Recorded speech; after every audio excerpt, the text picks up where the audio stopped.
us out on Twitter, Facebook, and Instagram. He's going in on goal. He should. On CABC3, the future of broadcasting, with your host, Darnell Duff. That ball hit hard. Stretch. Austin Jackson back looks up. Buchanan. Put it on the board. Yeah. 5, 4, 3, 2, 1. Good afternoon, everybody. Welcome to the First Row Sports Show. Theo's running the board. Darnell's going to run second place here for us today for this wonderful Canada Day Plus One edition. No, neither of us did not get stabbed here in Winnipeg, but we are here, brought to you by Skol and The Pint. We're throwing a massive party tonight at The Pint. Kevin Dillon, a.k.a. Johnny Drama Victory, showing up The Pint tonight. It's going to be a good time. Thursday night, 450 pints. Going to be a good blast. Darnell, how you doing this afternoon? I am doing absolutely wonderful. Ready to talk some sports. We had a pretty eventful weekend with the Canada Day. Some tragedies last night at the Forks and the Earls after midnight. But, we're here to talk sports. Let's talk a little free agency. Let's talk a little draft. What should we start with? Let's go to the draft first because we haven't touched really quick. Well, let's touch real quick on what Chevy did in the first 8 rounds of the Winnipeg Jets' upcoming future, let's call it. 8 draft picks the Jets had. 4 of them were American. The first 2 coming out of the USHL or the US Under-18 team.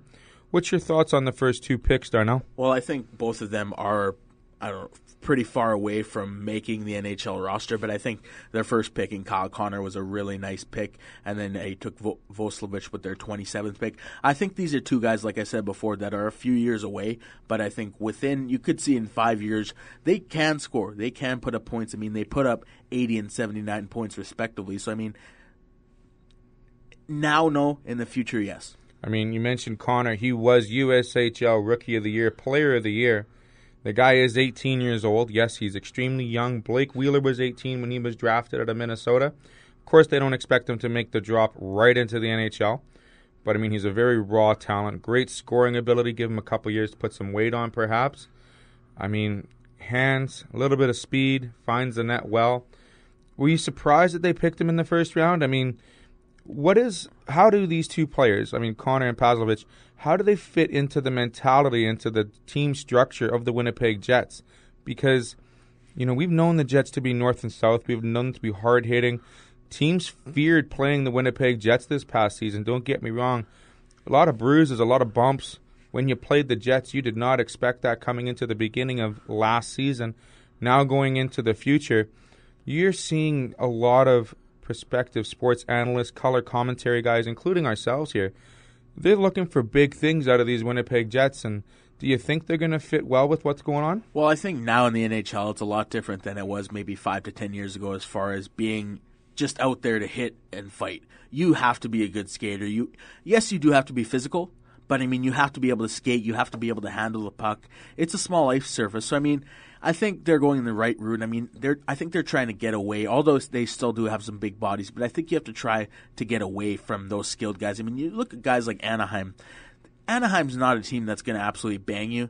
They have guys that are absolute studs in Getzlaf, Kessler, and Perry. But, I think Winnipeg has to – still for Winnipeg, though, they need to get someone to play first line. Right now they have a lot of glorified second liners playing on their first line. And I think that's what's missing here. I think you hit it right on the nail in the head there, bud. We did not pick up a top 3 forward in the last week. We are still looking for a top 3 forward in these upcoming days. Do you think Chevy's got something in his back pocket, something working?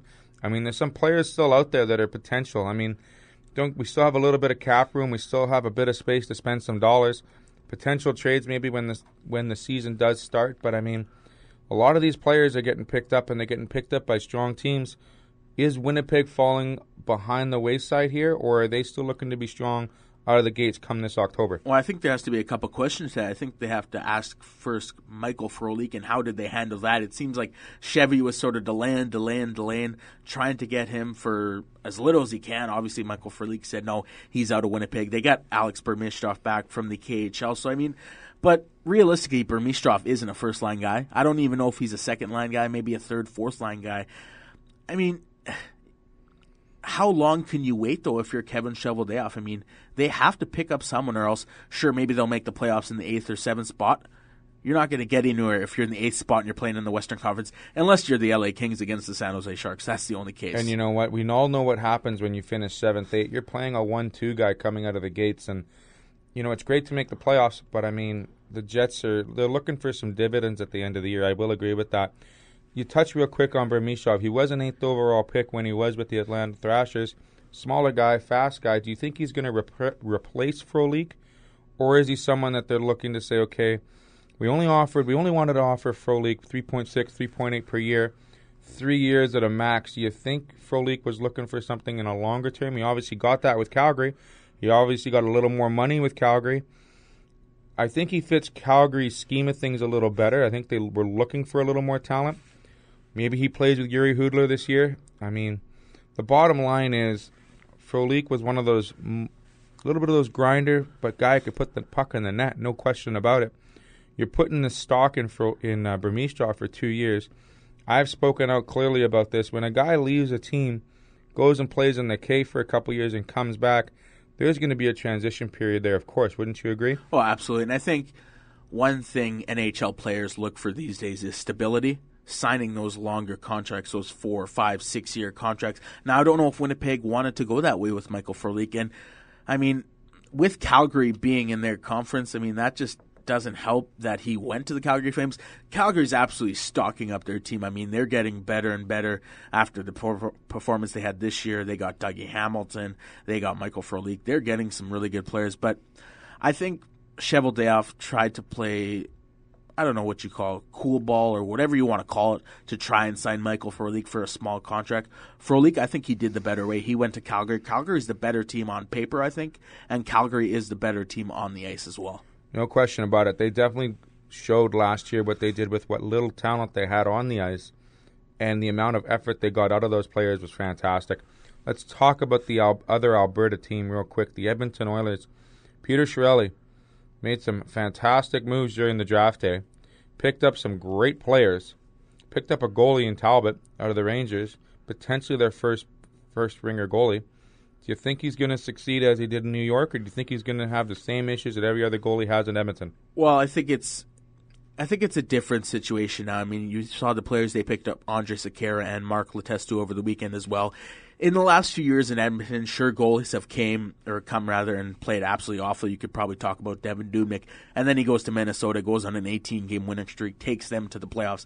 But I think this is a different team now. You got Todd McClellan. Now you have Cam Talbot. You have Peter Chiarelli. You have some guys now, Connor McDavid now, of course. They have offense. That's not really the problem in Edmonton. I don't think it's been the problem for the last couple of years. It's defense they need. And Andrej Sekera, sure, he's maybe not your first liner. He may be playing first line at Edmonton, but I mean, he is a guy who's not going to lose you games. He's not going to hurt you at all. He's a potential shutdown defenseman. You put him with Ferentz. I mean, that's a good 1-2 combo. They skate well. They play well. They're signed for long-term deals. I mean, Connor McDavid's in there too. They didn't trade any of the McNuge-Yakahol diploma group there. Yeah, and it seems like that was the biggest question mark going in. You had to trade someone to get some of these players. I mean, that just shows how good Peter Chiarelli is. If you're not a good GM in that situation, you're going to think, you know what? I'm not going to get anything in return if I don't give one of my star players away. He didn't. I mean, for Edmonton going into next season, yes, they still do need a couple pieces, but I think they're looking pretty good. They found some great pieces over the last 7-8 days. Look for them. Do you think they're going to make the playoffs? You talked about the offense real quick. And here's what I think. I think the offense, if they stay healthy and they actually perform on the ice instead of on paper, I think they have a potential to get 200 to 250 goals out of those top 6 players. Those top 2 lines, you know, they're starting to mature. Hall stays healthy. Nugent-Hopkins stays off the IR. Those 2 big pieces right there. Yakupov came a little bit out of his mold last year and started putting the puck in the net. I mean, they got 6 really good forwards, young. Looks like the beginning of almost that 81-82 year for those Edmonton Oilers now in 2015, 2016. Any other surprising trades for you there? I know we saw Mr. Phil Kessel, him, his salary, his garbage truck, his wonderful face out of Toronto. You got to be ecstatic if you're a Maple Leafs fan for that reason, but again, you haven't replaced them with any type of offense. Yeah. Is Toronto going to suffer now more? Well, or what's your thought on that? Because I think, the fire sale happened. I mean, yeah, they didn't sign some players. They got rid of Kessel. I think that was the biggest headache they had to do. They had to take care of that. But they haven't replaced him with anything. And Pittsburgh, wow, what's going to happen there? I mean, they have no room for salary cap issues right now. They got to figure some way to work that out. Maybe they'll restructure Kessel's deal. Who knows what's going to happen in Pittsburgh? But let's stay with Brendan Shanahan here. If you're Brendan Shanahan, what's your next play here? What are you going to do? Like, you got to put some offense on the board. You got a lot of young kids coming up. What's your thoughts? Well, before we get to Brendan Shanahan and the Toronto Maple Leafs, I want to talk or just answer your question of the Edmonton Oilers. No, I don't think, although I am a fan, I don't think they're a contender yet. I mean, after all the abysmal years they've had ever since their cup run in 2006, they've been awful. But I think they are a team that maybe gets in. I mean, you look at Calgary last year. They were supposed to be in the 28th to 30th spot. And then, I mean, they gave the Anaheim Ducks pretty much all they could take in that playoff round. Sure, maybe Edmonton gets, maybe possibly squeaks in the playoffs, but I think they need a couple years under Todd McClellan and Peter Chiarelli to mature. But let's talk about Brendan Shanahan and Toronto Maple Leafs. I'm not exactly sure what Toronto is doing with their organization right now. I'll start with their draft pick. Why did they not take Noah Hanifin? I mean, why did they not take a D-man? And then you're giving away your best offensive talent. I mean, the guy could shoot. He's got top speed. I don't care what anybody says about Phil Kessel. He's a top premier player in this league. Who does he model more? Like their draft pick, I mean, it's a defenseman. Yeah. Maybe they want to start from the back end and work their way up. Who knows? I think they're searching really for an identity in Toronto. And I mean, they shelled out $50 million for a great identity piece in Mike Babcock, but he's not even playing. And there's only so much a coach can do. I mean, I know he's a great coach, but he's never coached for the Toronto Maple Leafs, where the media is probably going to be harder than wherever he's coached ever in Detroit or the Olympics, the World Juniors. The media there sure is great or hard on you, but not like Toronto. I mean, there's only so much a coach can do. Brendan Shanahan has to do something. I mean, I think he's done a pretty bad job over the last couple of weeks. So you're giving Brendan Shanahan a failing grade thus far in the last 7 months? 100%. I don't think he's done any good for the Toronto Maple Leafs. He's given away their number one talent. Why they didn't take a D-man in the draft, I don't understand that. I mean, I talked to Damon last week. He didn't understand it either. I mean, I just don't think he's doing a really good job in Toronto. Let's see what kind of identity they show up here come training camps and coming September. I mean, I've never been a fan of the Leafs. I'm a fan of Brendan Shanahan. I got his jersey sitting in the cupboard at home. But, I mean, maybe good things are coming. Maybe he sees something that, we are may not seeing. Who's to say? I mean, we've got the summer. Let the boys golf. Let them get hockey off their brain a little bit. A couple of other deals. I mean, like we talked about Dougie Hamilton. He signed 6 years, $33 million. That's a fabulous move for Calgary. Strong, big defenseman. Going to keep that D solid back there. I mean, that's a huge move for Calgary. And the best thing about that trade, or that getting Dougie Hamilton, he's not even at the peak of his career. He's a good defenseman right now, sure. He's only going to get better and better and better. I mean, this Calgary team, they're really stocked up. I don't think they're where they need to be to win a Stanley Cup. I don't even know if they're close to that matter. But, I mean, they're going to finish better than they did last season. I don't see how they can't. They have pretty much the exact same team, but you add Frolik, a scorer, a big body, he can dig in the corners, and then you add a guy like Dougie Hamilton. Kerry Ramos signed back with the Calgary Flames. So, I mean, this is a team that's going to compete next year, no doubt in my mind. They got Jonas Hiller still for another year, right? I mean, all plus signs for the Calgary Flames. Let's move a little further west. I mean, another struggling GM perhaps in Trevor Linden. You lose Eddie Lack. You lose Kevin Bieksa because you can't sign him to Anaheim. And just recently, Zach Kassian signs with the Montreal Canadiens. Another big body that may not be up to par in Vancouver's standpoint, but certainly has definite some room and potential to make his game that much stronger in Montreal. And I think Montreal was looking for size, speed, and grit after what happened to them in the playoffs too. So Montreal improves. Calgary certainly improves. Edmonton's on the right way to do. I mean, Winnipeg signing Drew Stafford, big deal, big body. That was the number one priority. Not a lot of talk about that, but Chevy knew what he was doing with Drew Stafford. He knew what he was doing with Drew Stafford. You have to sign a guy like Stafford. I mean, if they didn't get Stafford at the time they got in the Kane trade, they wouldn't have been in the playoffs. I mean, even Paul Maurice and Cheveldayoff said at the time of the trade, or after the season rather, they wouldn't have made the playoffs if they didn't make those trades for Bogosian and Kane. Great trade for the Winnipeg Jets, but I mean, you can only lay on that trade for so long. They got beaten 4 games against the Anaheim Ducks. They have to get better. Right now, I don't think they've gotten any better than they have been. Maybe it just gives those younger players to mature maybe with the Jets, get into that system a little bit more. Who's to say? Regardless, let's look at the Ottawa Senators real quick. They didn't do too much as well. They're pretty much sitting on the sidelines here. I mean, signing Chris Weidman, whatever. I mean, not a big deal, but re-signing him is a good deal. They didn't do much in the trades. They didn't do much in the draft at all. Think they improved at all?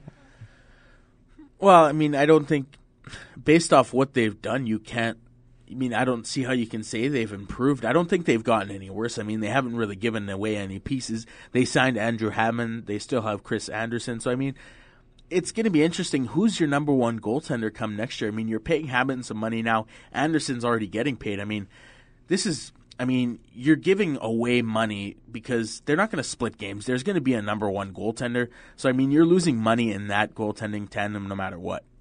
Regardless, you're solid in the pipes in Ottawa. That's something that, as long as you've got some piece of solidarity there, that's a good start for the Ottawa Senators.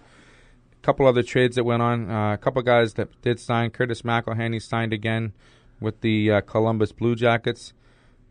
Real quick, today, breaking news. Marty St. Louis retired. What you think he retires as a legacy? Retires as a?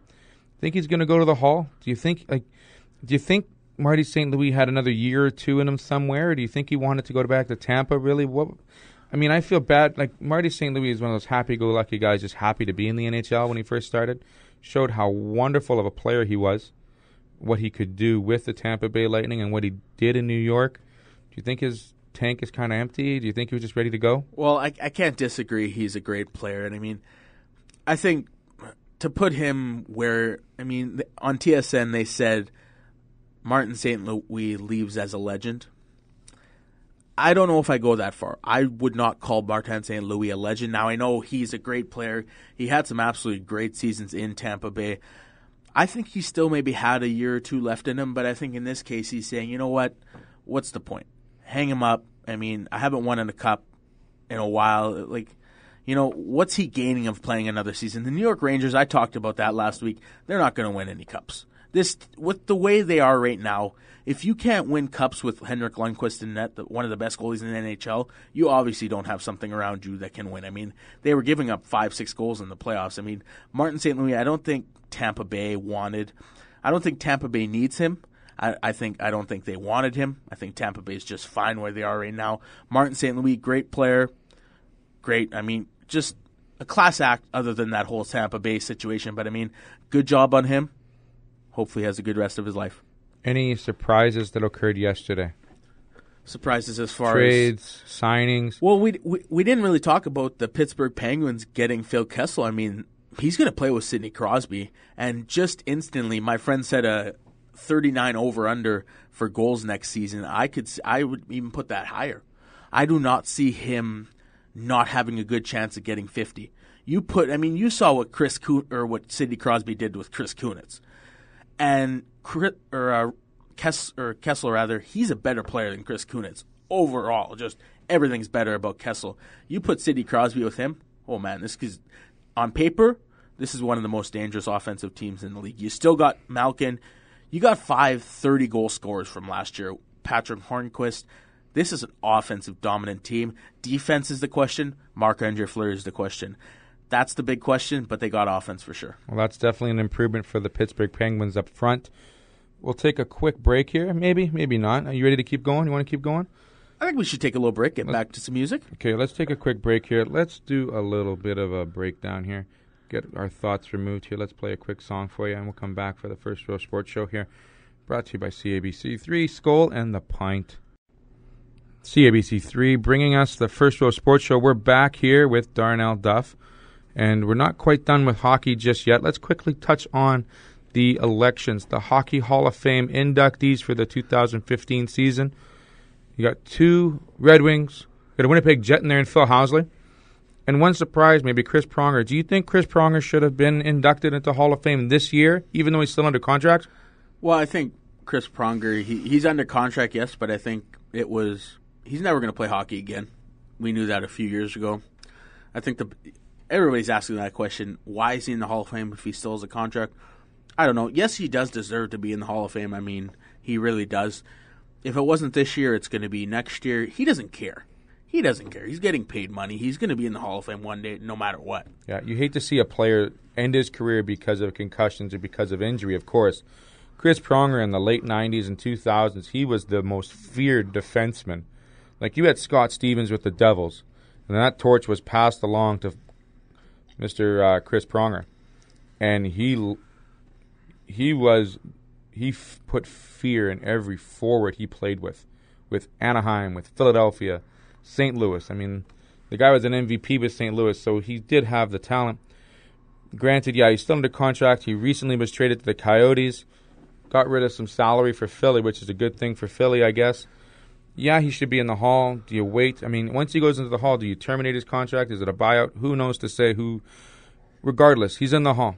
But the thing remains, where's Eric Lindros and why is he not in the Hall of Fame? Let's look at his career. I mean, he was a number 1 draft pick. He did not win a Stanley Cup, but he was a phenomenal international player too. And yet his contract was ended by the same reasons as Chris Pronger's. Why is he being overlooked as a Hall of Fame inductee when he had such an illustrious career as well? Well, I think you got to look that he didn't win a cup. Now, I'm not saying he's not a good player. He was absolutely phenomenal. Like you said, in the international ice, he was amazing. But, I mean, I think because he didn't win a cup, I think that's the reason. He wasn't inducted this year. I mean, who knows? Next year, he will be in the Hall of Fame, I believe. You think he will be? He will be in the Hall of Fame. I just don't know when it's going to be. I would like to see, Mr. Eric Lindros in the Hall of Fame as well, and I agree with you. He should be there. I mean, Nick Lidstrom, he was a lock. He was number 1 in everybody's books no matter what. Sergei Fedorov, again, on the ice, a phenomenal goal scorer, long hair, going down the wing. Yeah, talk about the Detroit Red Wings. I mean, this team breeds Hall of Famers. If you looked at their last Stanley Cup with Steve Yzerman at the helm, they have 9 players from that team in the Hall of Fame. 9. Lidstrom, Larionov, Chilios, Hall, Robitaille, Lidstrom now, Shanny. I mean, Cicerelli's not there, but he should be there too. I mean, that team was just studs. All studs. And you can't forget about Datsuk and Zetterberg. They're going to be there soon enough. I mean, they got a couple more years in them too. But this is a Detroit team that they have some Hall of Fame players, and they're going to continue to breed them. I mean, now I know with the talent they have, Tatar, Nyquist, I don't know if those guys are Hall of Fame. I mean, they're so young in their career, it's hard to say. They still got 10 years probably. But, I mean, this Detroit team, you can't say much more about them. It's almost like a passing of the torch again. When you look at the fact that, you looked at the 7 players that I just labeled off, and they were passing the torch off to Datsuk and Zetterberg. Now those guys are almost at the end of their career. Maybe have 2 or 3 years, and they're now passing the torch down to the younger players as well. Do you think that's the talent, or that's how Detroit, brings around their players, has a couple of great veterans, shows those boys the ropes, and then they can take off, and then it's now their turn, and it's the next turn, and it's the next turn after that. I think Detroit has done a very good job with keeping their talent and their defense. I mean, teams around them, regardless, they've kept their talent as long as they could and done very well with what they've had. And Detroit, hockey town, Detroit, Michigan, probably one of the better things that's gone on in that city in the last 25 years, honestly. Absolutely. Now, they have some great players outside of Datsuk and Zetterberg, but if you look at the team in the last 25 years, they've always had a guy that has been a Hall of Famer ballot from day one going on. Now, you take Zetterberg and Datsuk out of the formula, this is going to be a different team once those 2 guys get out of that uniform. I mean, this is a team, they didn't do much in the offseason so far. They have to do something, I think, if they want. I mean, yes, they're probably still a playoff team, but, I mean, they didn't get any better. Sure, they didn't get any worse, but, I mean, they got to find some pieces. Well, they did buy out Steve Weiss's contract this year. Pretty big, heavy penny, almost $10 million left on for 2 years. So they bought him out, so they got rid of that bit of a Band-Aid. Let's talk about our ex-Winnipeg Jack Buffalo Sabre. The second last American, actually the first American in recent 30 years to come right out of high school and play in the NHL for the Buffalo Sabres. We're talking about Phil Housley, probably one of the best assist men that Winnipeg has ever seen as a defenseman. Probably took care of Teemu Selanne's Calder year, if you remember back in 92, my bad. The guy, he was lightning with the pass. I mean, the guy, he one of the greatest offensive defensemen, up there with, Paul Coffey, Al McInnes. could skate with the puck, played well, saw the ice like anybody's business. Think he's going to be wearing a Jets jersey or a Sabres jersey in the Hall?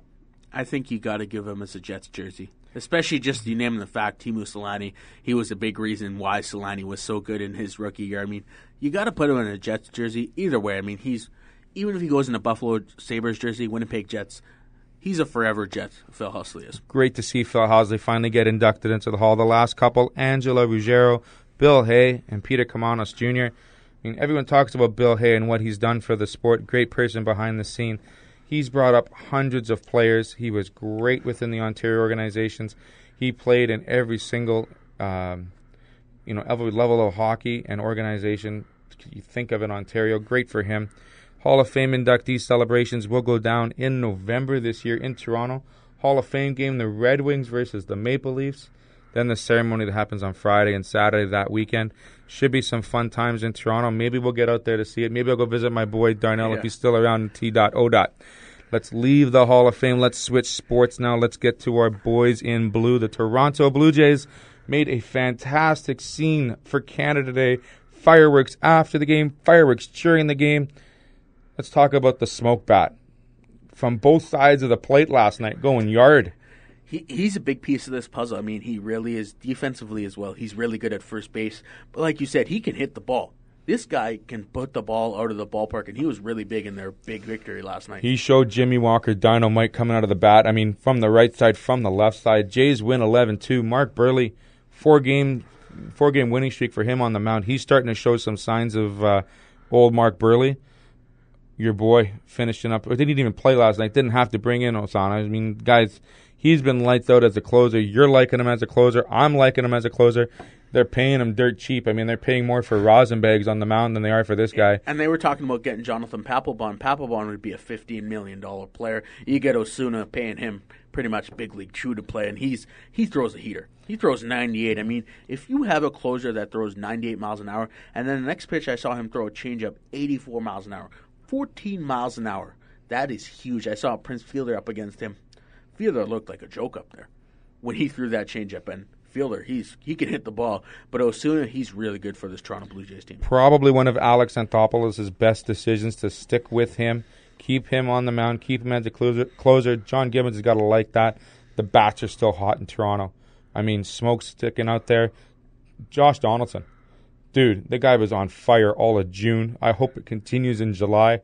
Every time I was watching SportsCenter, he was in the 1v1.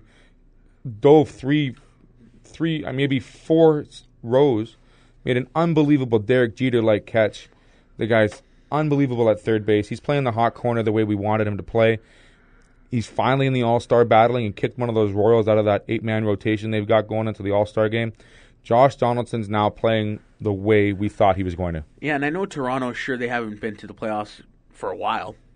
But, I mean, you can't say that's Alex Anthopoulos' fault. He's done absolute wonders. He got those players. I know Ari Dickey struggled, but, I mean, he got Jose Reyes. Jose Reyes is playing really good now. And he's healthy. Exactly. Brett Laurie for Jamie Donaldson. I mean, come on.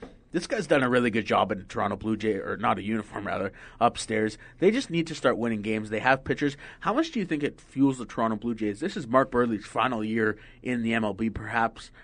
Does that give them a little bit more to get into the playoffs? I mean, you saw him pitch yesterday. He was wonderful. I mean, you look at the chemistry of what the Toronto Blue Jays are made of, and it's that energy, that chemistry, it's that camaraderie in the bullpen, in the watching the game. I mean, they've got a good group of guys in there.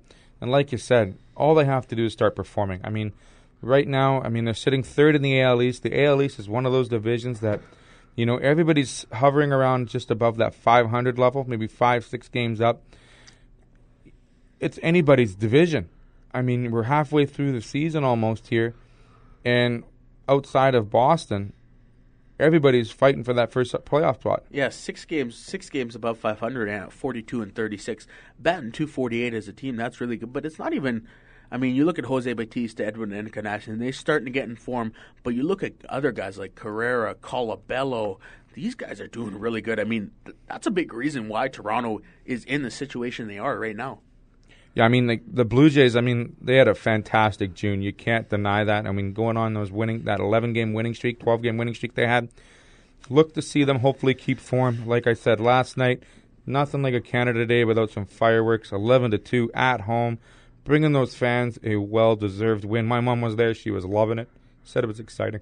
She hates baseball. I know the first thing when I get to Toronto is I'm buying Toronto Blue Jays tickets. I don't care how much they are, especially if they're in the playoff hunt. I have to be there. Let's talk about their 10-game road trip now. They're going to start it off on tomorrow against the Detroit Tigers. Daniel Norris is supposed to pitch for his not first time, but he is supposed to pitch in a Blue Jays uniform on this 10-game trip. He's a fireballer. Does he do good in a Blue Jays uniform? Let's hope. I mean, you're going on the road is probably a little easier for a guy that's pitching for his first time with any team. There's less pressure.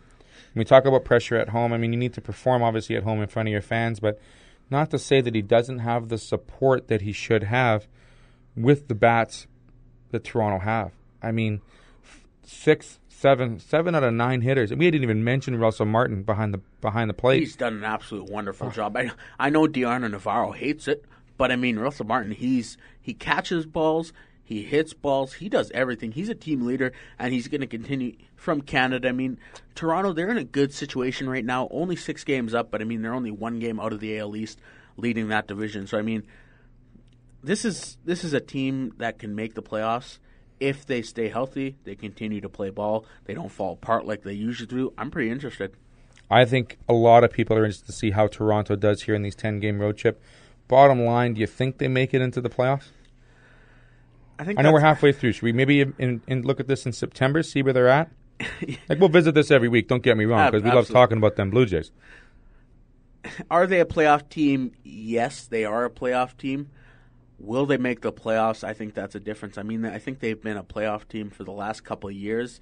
It's just some injuries, some bad ball. I mean, it seems like every time in the last couple of years they get a big winning streak. Last year they had a 10-game winning streak followed by some awful ball. They went on an 11-game winning streak. They lost the game.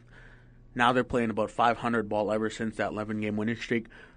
They have to play higher than 500 ball if they want to make the playoffs, because, I mean, Tampa's playing really good. Chris Archer's done absolutely phenomenal in the Rays jersey. Boston, that's a big surprise. Talk to me about Boston a little bit. I mean, they're falling back. It looks like they're 8 games out right now. I mean, why are they struggling so poorly? You know what? They made a huge splash in the offseason signing the Big Panda, among other players. I mean, Pablo Sandoval has not played his form. Mind you, he doesn't start playing baseball until September, like every other year he did. Yeah, things are a little bit different, though. The Giants have been in that position, and it looks like Boston right now, they're 8 games below 500. I don't want to count them out, but, I mean, if they don't go on a big streak, they could be just out of the playoffs. And, I mean, you've got 4 teams ahead of you that are playing above 500 ball. Everybody's hovering, like I said, right around that 500 mark. It's a wide open, and I mean wide open division. The AL East may not be showing the strength that they normally do, but maybe it's that whole, hybridization of playing long ball with big ball, because the big ball, obviously, when it comes to the World Series, has failed as of recent years. We see the Kansas City Royals playing small ball. They get very far and then go to the World Series, and they're playing another small ball team last year.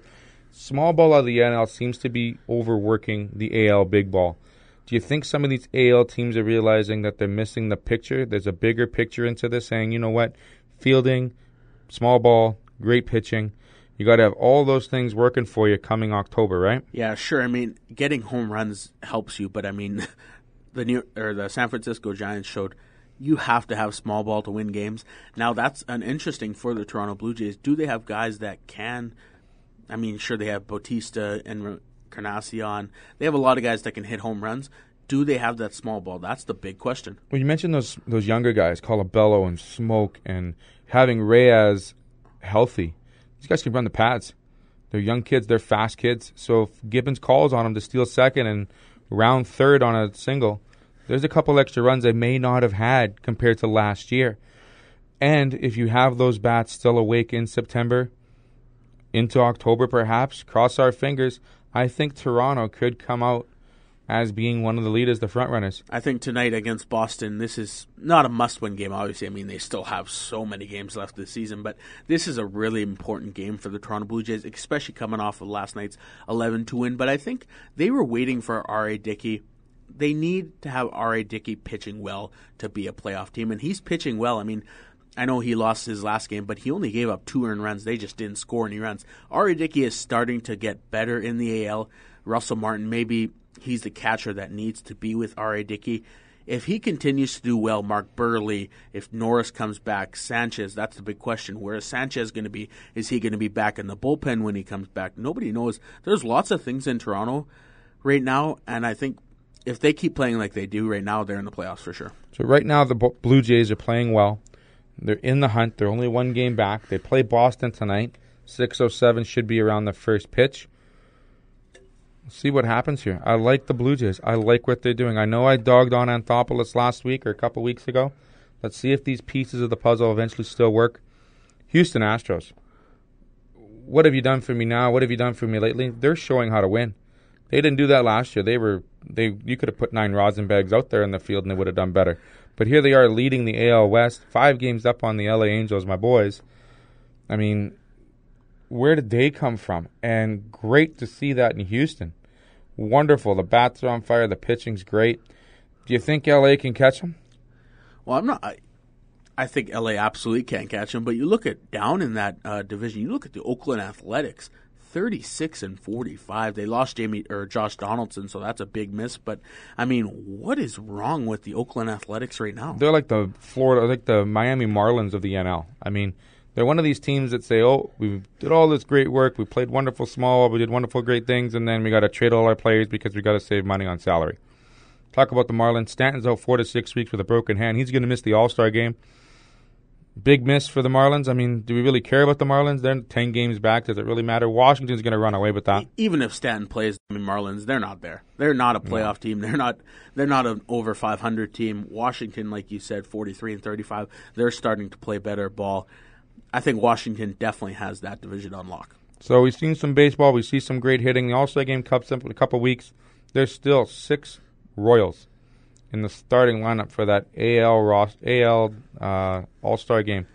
Do you think there's going to be some more movement in there? Do you think you're going to see 4 or 5 Royals in that starting lineup? I think at this point you're going to see 4 for sure. 6 is a stretch for absolutely. I mean, even look at the Royals. They're not lighting up anything. I mean, they're close to winning their division at this point in the season. I don't think they're going to have 6. Absolutely not. We're going to leave it at that. Thanks very much for tuning in. This has been the First Row Sports Show. My buddy Darnell Duff letting me run the board, getting my rust out of my wickets here. It's been great to have you here. Thanks for listening. We'll see you next week. We're going to have a FIFA final coming up here. Women's FIFA final has finally been set. Bombers' first game tonight versus the Hamilton Tiger Cats at IG Field. Home opener. Big Blue, 1-0. Did what they should have done 5 years in a row in Saskatchewan. They didn't even touch Darian Durant, and he gets injured for the year with a busted Achilles. Willie Style, throwing the ball. He was lights out. He was 82% in his throwing. Paris Hilton. Paris, my boy, running in the background, doing fantastic moves with the ball, almost averaging 9.5 yards per carry. Receivers are holding on to the ball. Game going down at IG Field tonight. Hamilton Tiger Cats, you better watch out. We'll let you go. Here's some music. Thanks for listening in. Cheers. Have a good one.